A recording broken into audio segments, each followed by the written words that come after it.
ठीकु कोन्हे।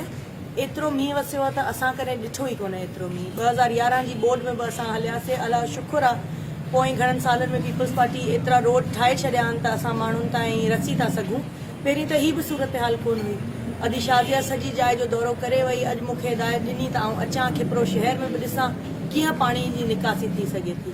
खिपरे में असांजो वॾो मसइलो आहे त असां वटि सेम नालो कोन हो, त जॾहिं नारा बि लही वेंदी आहे, सेम नाला बि लही वेंदा आहिनि, असां वटि निकासी जो सिस्टम कोन हो।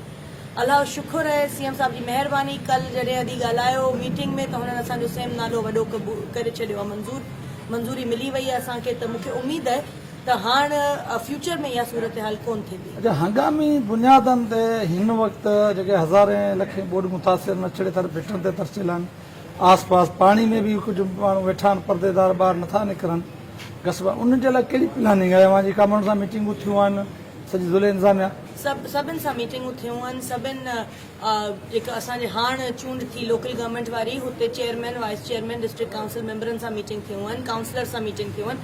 उन्हनि खे इहा ई अदी जी हिदायत आहे त माण्हुनि वटि वञो ऐं माण्हुनि जी जेकी बि तव्हां सहायता करे था सघो हू कयो। बाक़ी रही पाणी जी सूरत हाल, खिपरे शहर में पाणी जी सूरत हाल आहे ख़राब, पर असां कयूं पिया त वाटर सकिंग मशीननि खां अंदरां पाणी कढूं। अदी घुरायूं आहिनि वाटर सकिंग मशीनूं, असांखे उमेद आहे सरकार कंदी, पर ज़ाहिर आहे सरकार जा बि जेके पंहिंजी लिमिटेशन्स आहिनि। सॼे सिंध में बोर्ड आई आहे, हेसि ताईं असां वटि अलाह शुक्र अॼु मींहुं रुकी वियो आहे, पर सखड़ लाड़काणे में अॼु बि मींहुं पियो हुअसि। त असांखे हीउ बि सोचणो आहे। बाक़ी माण्हुनि खे न कॾहिं अदी शाज़िया असां छॾियो आहे, न कॾहिं छॾंदासीं। यको औरंगज़ेब मुंहिंजो भाउ ऐं आऊं यका हिते वेठा आहियूं। अदी शाज़िया ॿुधायो आहे त बेनज़ीर इनकम सपोर्ट जे तहत माण्हुनि खे 25,000 बि मिलंदा इन बोर्ड मुतासिरीन खे। त असां हुनजो बि इंतज़ारु पिया कयूं ऐं तेसि ताईं पाणी कढण जो इंतज़ामनि में लॻा पिया।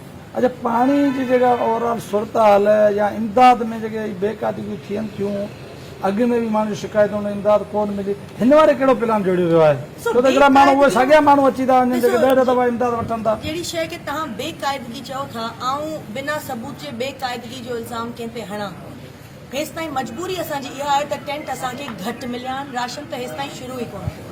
जेको बि राशन तव्हांखे ॾिसण में अचे पियो या किथे बि मिले पियो, या को 8-10 बोरियूं बि लाहियूं था त हू पंहिंजे लेखे लाइ हेसि ताईं सरकार जी तरफ़ां आयो कोन्हे। असांखे चयो वियो आहे त इनशाला सुभाणे ताईं अची वेंदो।